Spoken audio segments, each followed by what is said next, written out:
listening to the Marketing Happy Hour podcast, where we discuss career and industry insights with our peers in marketing. We're here to talk about it all, like the ups and downs of working in social media, how to build authentic relationships in the influencer and PR space, managing a 9-to-5 and a side hustle at the same time, how to be productive in your life and career without losing your sanity, and more. Ultimately, we're here to build a community with you because we're all trying to navigate the world of marketing together. Are you ready? Grab your favorite drink and join your hosts, Cassie and Erica, for this week's episode. All right, welcome back to Marketing Happy Hour. We are so excited to chat with you today. It's just a solo episode. It's been a while since we've done this, just me and Cassie, and we wanted to kind of give a starting point if you've never listened to Marketing Happy Hour. So what we're going to do today is just walk through who we are, why we started this podcast, a couple questions that we're going to ask each other, and then we'll share where to go next. So some of our top performing episodes will give you a little sneak peek, and it should be super fun. But first, Cassie, I have to ask you, what are you sipping on this morning? Gosh. Well, first of all, very excited about this. As you said, it's been a minute since it was just the two of us, something a little different, but it'll be fun.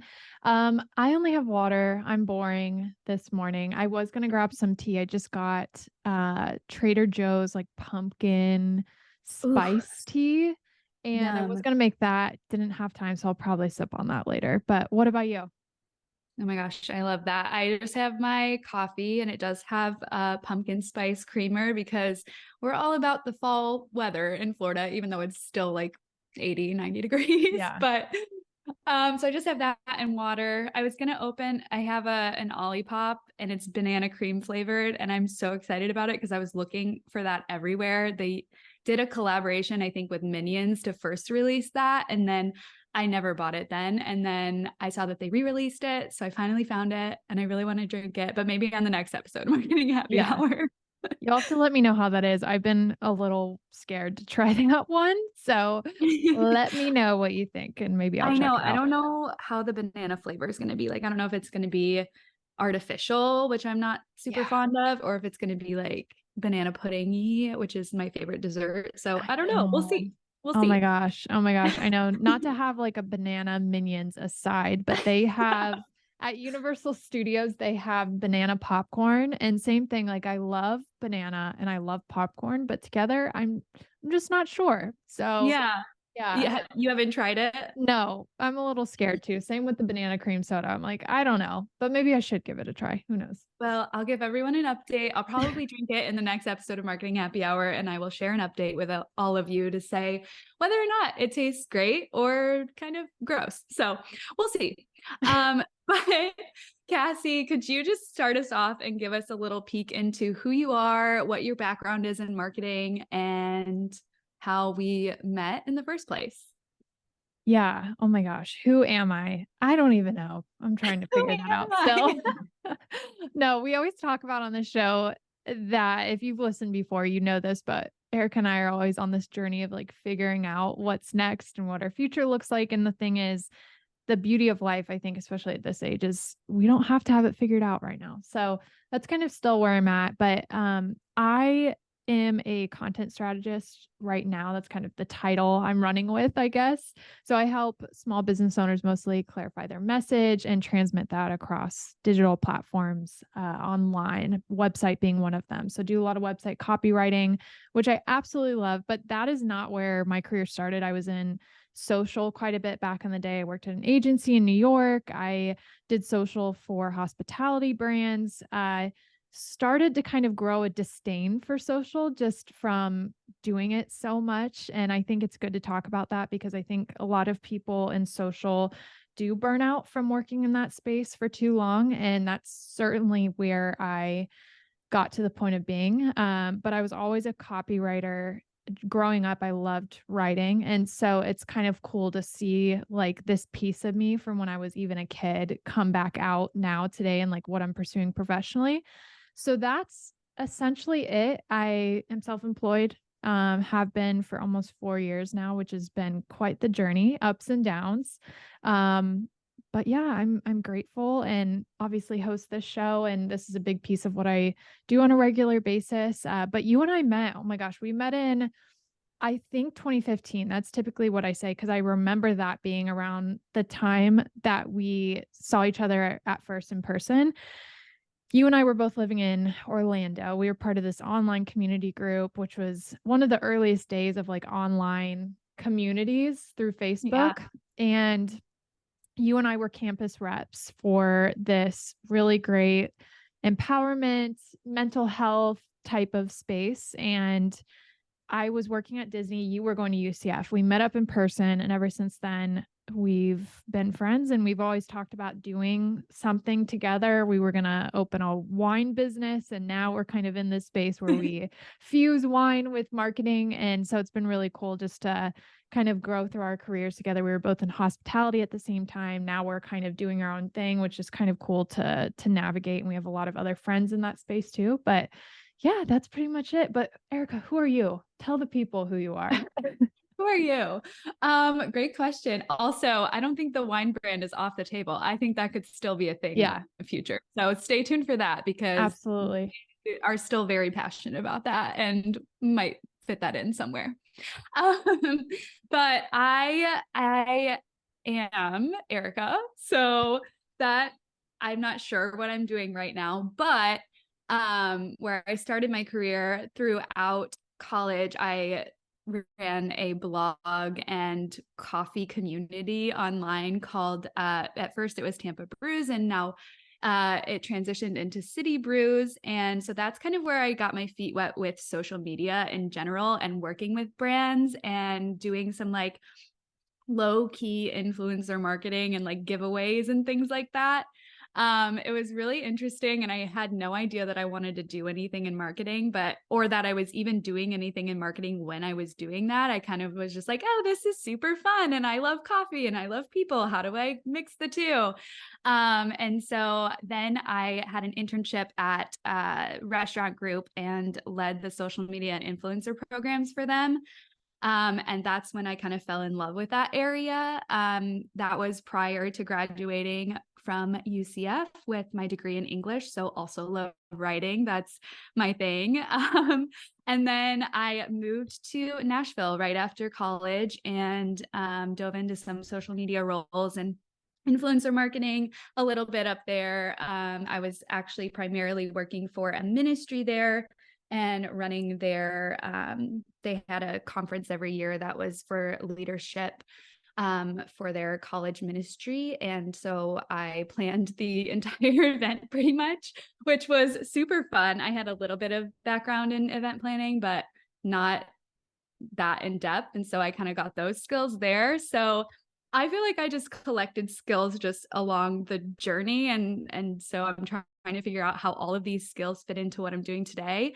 But I came back down to Florida, worked a little bit with an agency, worked a little bit with one of the cool food halls in Tampa. Then I came on board at a hair care brand where I really helped lead the influencer and ambassador programs alongside the director of social media and managed social media, managed like content shoots, photo shoots, any like ideas of what we wanted to post on social was pretty much my role, which was super fun. We did a lot of really fun campaigns with new launches and things like that. So I got to see like the behind the scenes of doing merch and figuring out how to do like a really fun PR package. And we started working with a PR agency there. And I learned like the background of gifting editors and all of these things. So I learned just a lot there. And then I took a leap, tried something new on the service-based side during COVID. And I led all things organic marketing there. So anything that you saw from this brand was all what I was creating behind the scenes. And that was really fun. I started managing a podcast there. And then I left that position in August of last year. And then I have just been developing some marketing strategies, PR campaigns for CPG brands ever since then as a consultant. So it's been super fun, a fun journey, just like you said, to look back and see where some of these skills now like flourish in what I'm doing now. But yeah, and I'm wrapping up a couple clients here, and I'm trying to figure out what I'm going to do next, like if I want to bring on more clients or if I want to go full-time brand side again. So I'm trying to figure that out right now. But yeah, so that's me. Yeah. Well, I think you kind of touch on two important lessons. Is number one, I think a lot of times all of this different diverse experience that we're getting doesn't quite make sense. And we look at all of it, especially at this age, if you're in your 20s or even 30s, you're like, what does all of this add up to? Like, what does all of it mean? And I know in the future it will make sense, but right now I think it's all about just soaking it in and getting a diverse set of experience, because all of that's going to contribute to your future, whatever you're doing.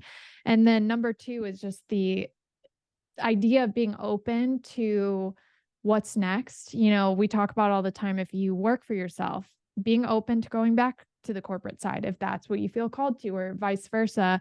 I think you don't feel like you have to be in a permanent stuck situation. You can always pivot and shift. And I think there's a lot of beauty in that. Again, especially at a young age, like just do it while you're young, figure it out, and you'll start to identify what your likes and dislikes are to help shape that more kind of niche future for yourself.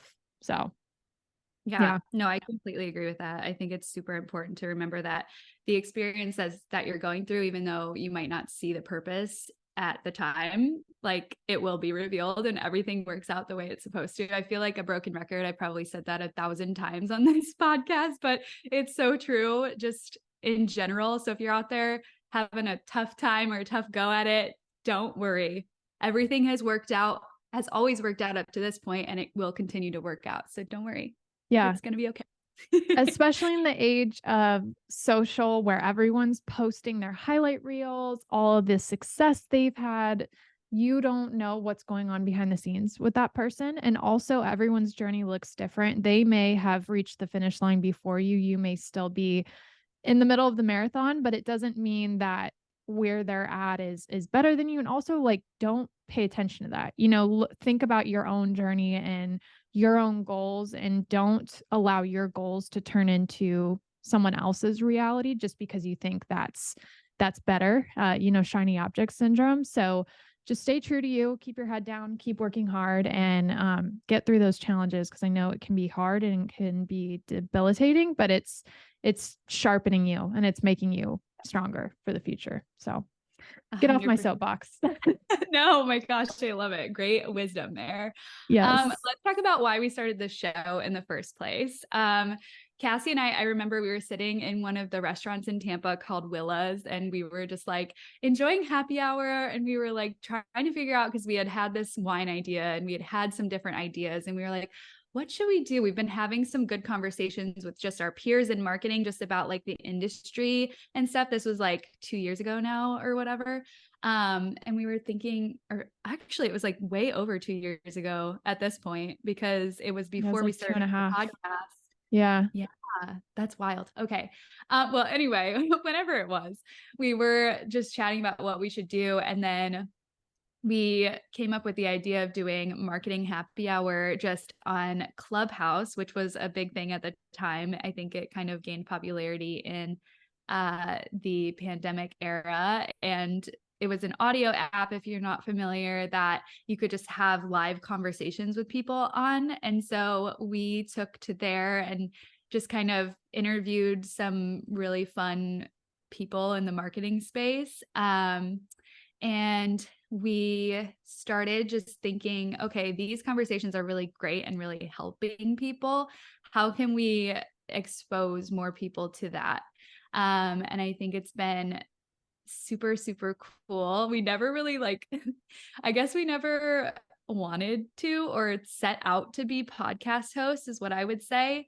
But it's been really fun to just dive in every week and learn a little bit more about different areas of marketing with experts in the field, or not even experts, just like our peers, because it's a space that we kind of identified as like missing in the podcast realm, because a lot of these marketing podcasts or podcasts in general really focus on the CEOs or the CMOs or these VPs of marketing who've quote unquote like made it, and we wanted to talk to people in the day to day. So it's been super fun. I don't know about you, Cassie, Yeah.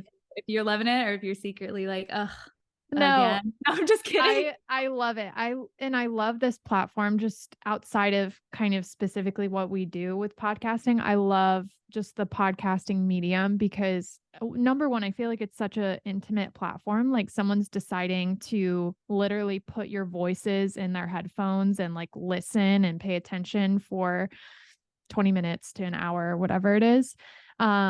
It's a really, really cool platform. And I say this for both the individual who wants to start a podcast to the brand who is trying to explore, like, is investing in podcast beneficial? It certainly is, because it's a lot higher lift, I think, versus someone engaging with a social media post that they read for 30 seconds. It is a very big commitment to decide to listen to a show. And so if you have expertise to share, your story to share, I think there's still an opening and an opportunity to make yourself known in this space. And then same with the brand side, there's a lot of benefit to working with podcasters. So Erica, let's shift into a little Q&A segment that we have where I'll ask you a couple questions, you ask me a couple questions, and we'll kind of discuss those together. But let's dive in. So first question I have for you is, in the competitive world of marketing, what strategies or skills have you found most effective for job seeking and career advancement?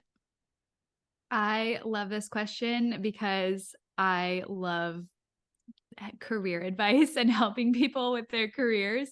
I think it boils down to relationships, relationships, relationships all the time, always. So something that you can do to be fostering relationships within the career area that you want to be in, whether that's marketing or beyond, is reaching out to people to have informative interviews. A lot of the times you will have to kind of explain why you want to learn from this person or whoever it is that you're reaching out to, instead of just, hey, let me pick your brain. Because, as we are all in this space, we have a lot of requests coming at us every single day.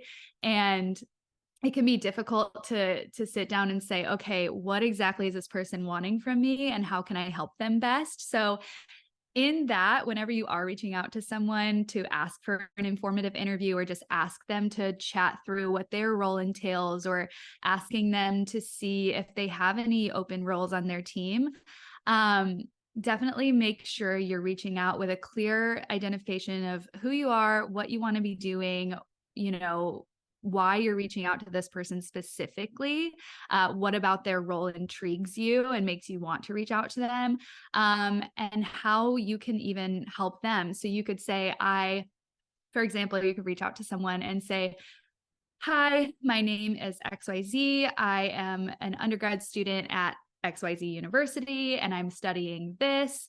I found your profile really intriguing because you work in XYZ, and I'm trying to get more experience in this area. I would love to learn from you if you have some time available for a 15-minute informational interview.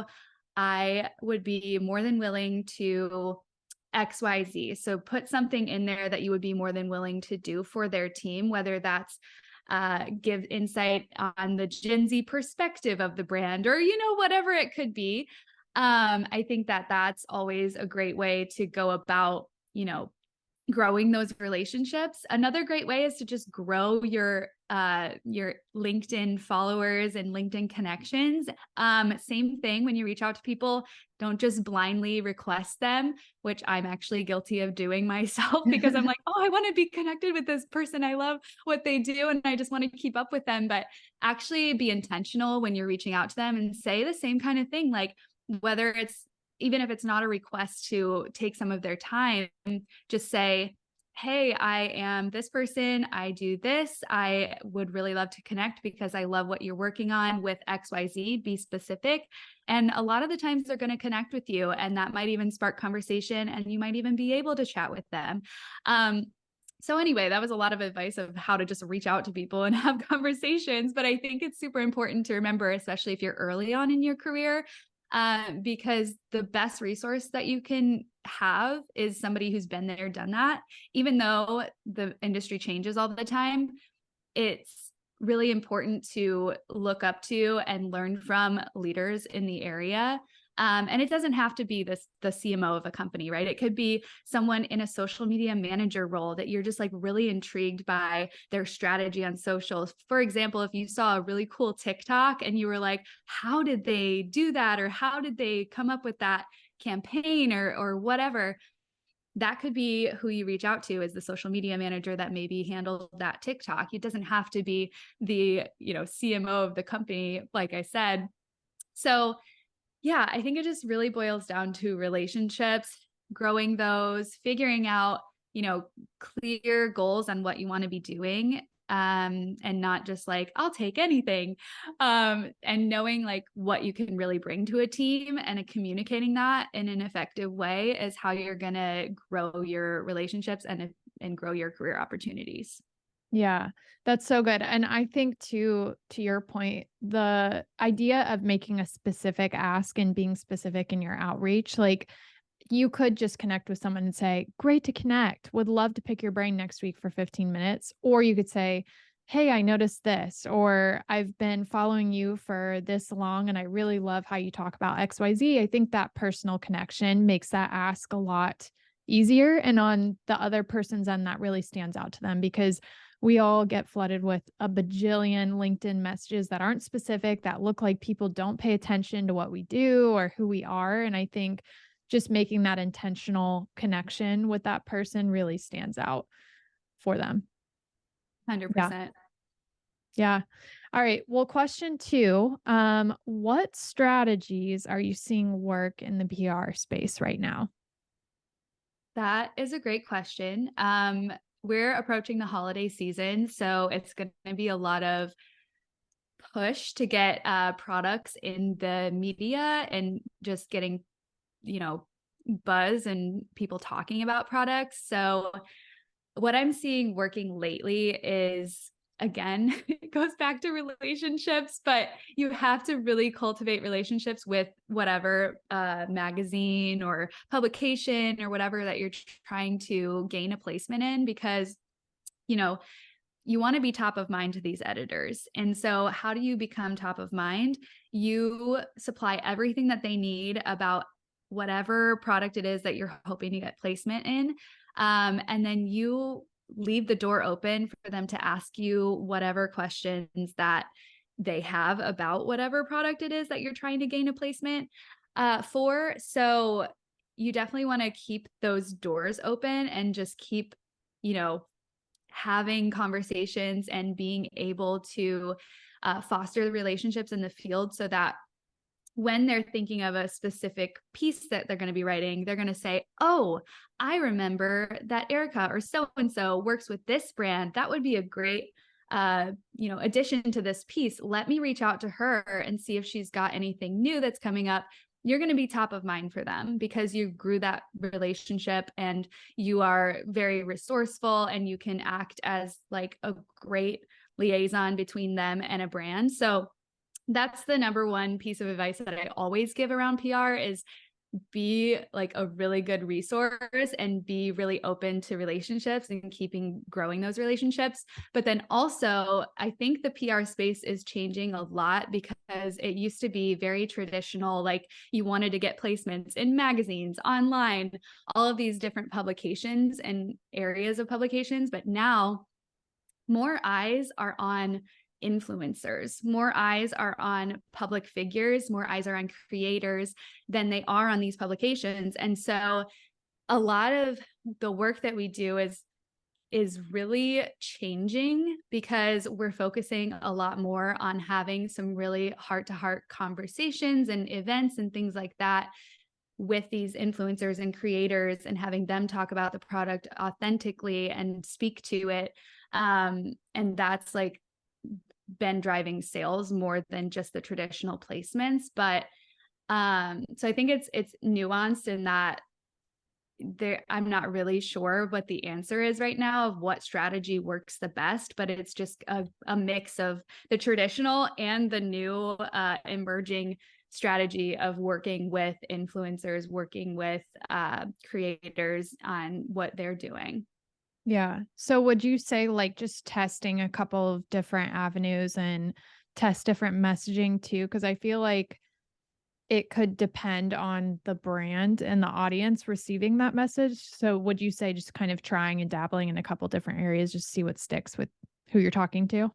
Yeah, totally. And what you want to also do is, I was actually having a conversation with one of my clients, one of my friends that I'm doing a little bit of PR work for the other day, and we were talking through unique ideas. So if you are trying to gain placements, coming up with unique ways that your story can be told, not just the traditional, hey, look at this profile on this person, or hey, look at this brand. What can you kind of bring to the moment? So for example, we were talking about the strikes that are happening and how that affects this certain industry that my client is in, and providing that kind of perspective to an outlet that might be looking for really unique stories to tell. So I think that is another strategy that really works, is like doing all of the back end work, thinking through any stories, any thought starters that you can really grasp onto and have an authority in.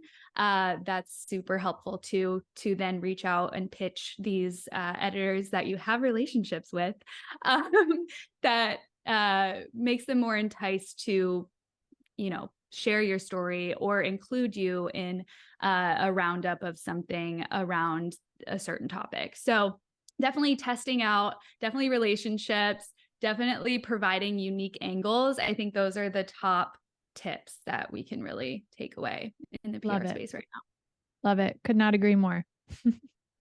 Amazing. Well, Cassie, my turn to ask you questions. Okay, could you give us your best strategies for content right now and clarifying a brand message? Yes. So I think the number one thing that people get really caught up in today, especially, is being almost too creative and too clever to where the point of your message or the concept of how you serve the customer gets lost. So someone sees a brand and they think it's really creative. They think the name is really fun and cool, but past that, they don't really understand how that brand serves them or what the product does or what it's for, really. And so I think making sure that you can infuse creativity into clear messages. So having kind of a clear value proposition, speaking to a specific customer set or audience set and knowing exactly who you're serving and why that product is beneficial to them or service is beneficial to them, and making sure that that messaging is transmitted across all of your platforms. So that is clear on your website, but it's also on your social and throughout your email engagements and things like that. Because the number one way to lose someone is they jump on your website, they don't understand what you do or why it's beneficial to them, and they leave immediately. We say this all the time in the space of marketing that people's attention spans are so short nowadays. I think it's like, I don't know, 2 seconds you have to capture someone's attention. And if you are capturing their attention, but they can't make sense of what that thing is, you're going to lose them super quickly and your brand's not going to stand out to them. It's not going to be memorable. I think another thing too is to think about, as I was saying a second ago, kind of the problem and solution aspect. So people are on the hunt for things that are going to help them survive and survive better. So what you're creating, how does that help them survive better? Or how does that help provide a solution to them in an area that they want solutions for? So you think about, skincare. What are some common problems that people face? How can you provide a solution? How can you capture that solution in clear writing? Really, any industry you can think of, that's the biggest thing, because people have desires to survive and thrive, and being able to really hone that down and clarify it is huge. And I think the number one way that we can kind of figure out if our message is clear enough and making sense is just asking customers. So whether you're a 10-year-old business or you're brand new, you're starting up now, as you're developing these messages, or even if you've had a message that's been around for a long time, take some time to survey your audience, and not just friends and family. Don't ask bias audiences. Actually ask your ideal customer and say, is what I'm providing to you, does it make sense? Does this messaging clarify the problem and solution I'm providing? Does it clarify the benefits of the product, how it works, how to buy, that kind of thing? And then the other thing too that I see a lot of businesses do incorrectly is having way too many different calls to action on their website or on social. So I always recommend to have one clear primary call to action. So the primary call to action could be book a call now if you're a service provider, or buy now if you sell a product online, for example. And so making sure that that messaging too is consistent across your website, because if you're asking 9 different things to a customer, again, that leads to confusion. They don't understand what they're supposed to be doing when they land on your website or see your social posts. And so that's another big thing that I see people get wrong. But yeah, I think besides that, tell stories. Stories are very heartwarming to the customer, and it really creates that connection with the customer and what you're creating and providing to them.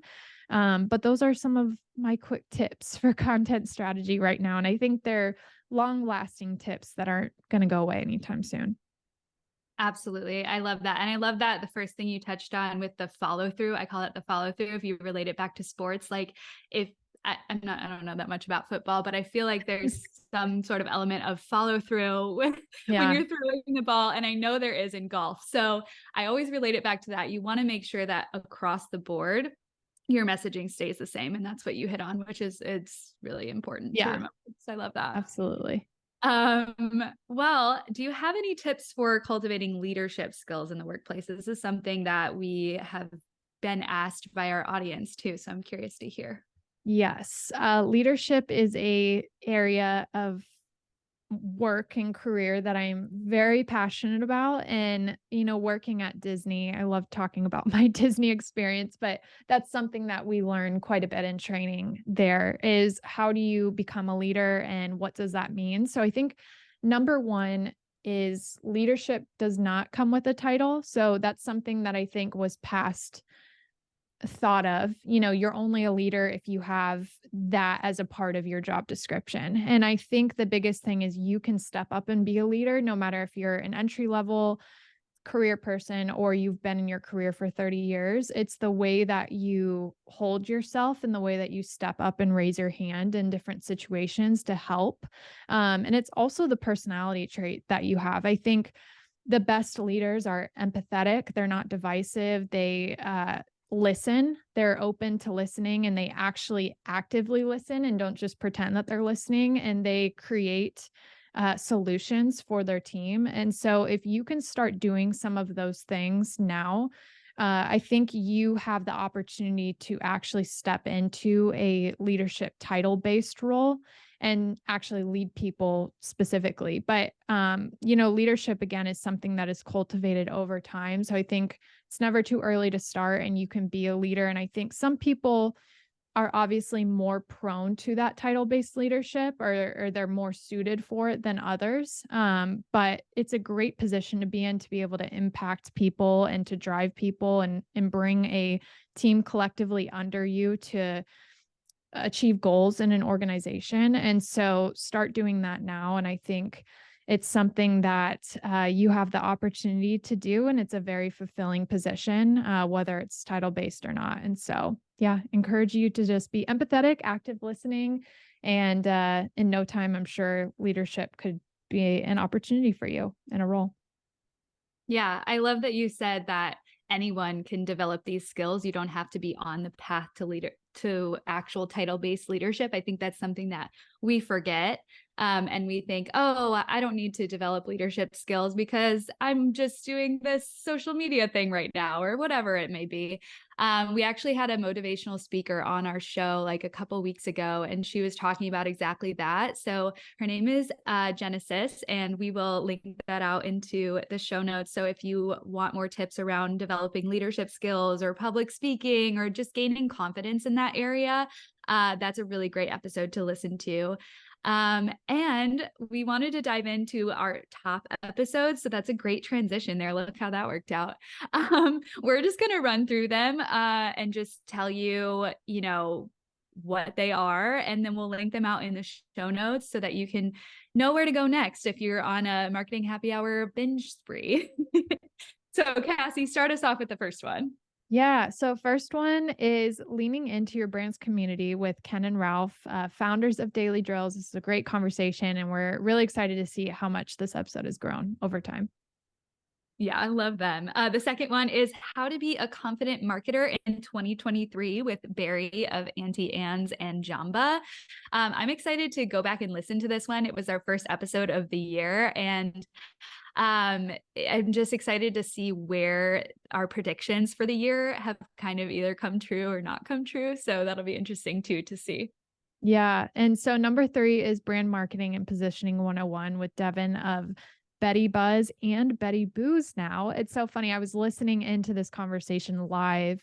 I was sick and literally did not have a voice. And I was just so in awe of how great this one was. And Devin even mentioned there were some things in the pipeline that she couldn't share yet. And it's so funny how a few weeks later, Betty Booze was announced.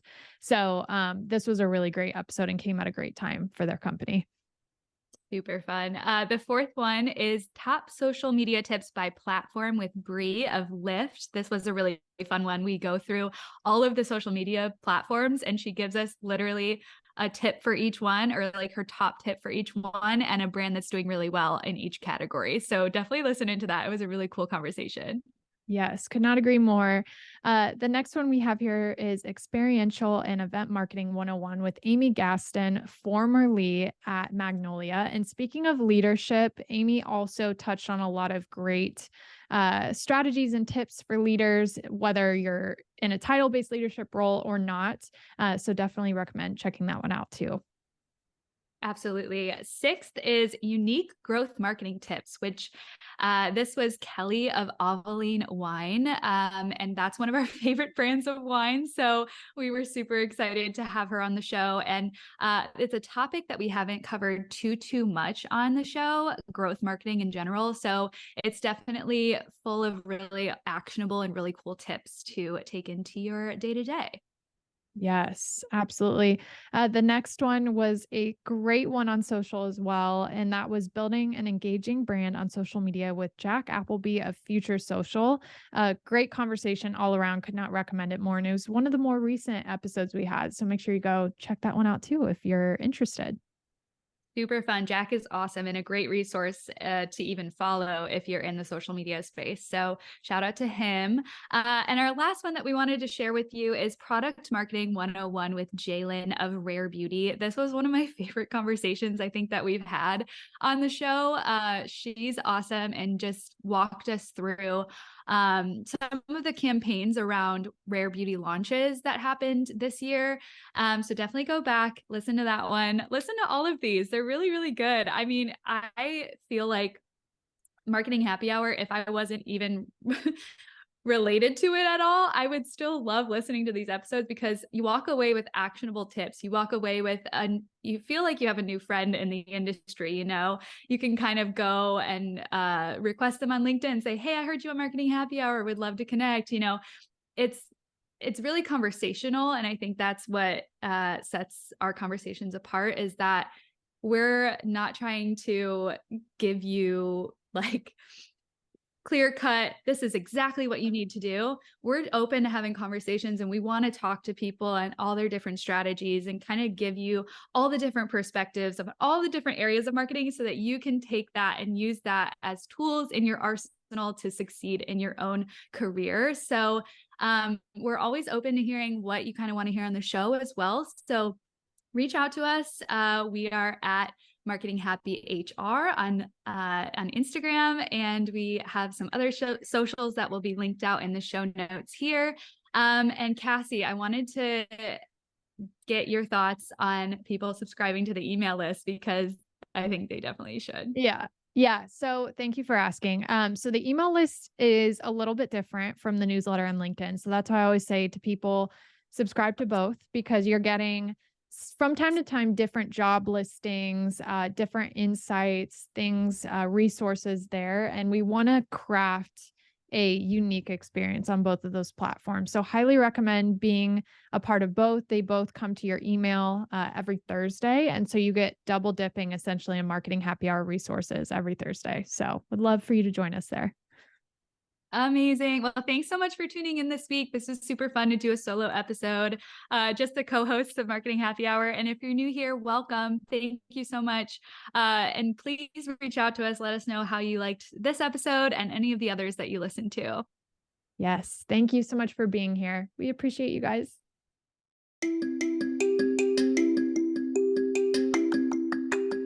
We are so excited to share that our first ever free Marketing Happy Hour digital resource is now available. Download the Dream Career Game Plan today at marketinghappyhr.com/freebie. That's marketinghappyhr.com/freebie. This 5-step workbook will guide you through defining your goals, building your network, diversifying your skills, influencing where you're at, and investing in your growth. Cassie and I created this resource with marketing careers in mind, but the framework can be applied to any industry. Our hope is that this workbook will help you truly elevate your career, whether you're in the market for a new position or just looking to make your mark in your current organization. No matter where this resource finds you, we are cheering you on every step of the way. So go check it out at marketinghappyhr.com/freebie to download and make your career dreams come true.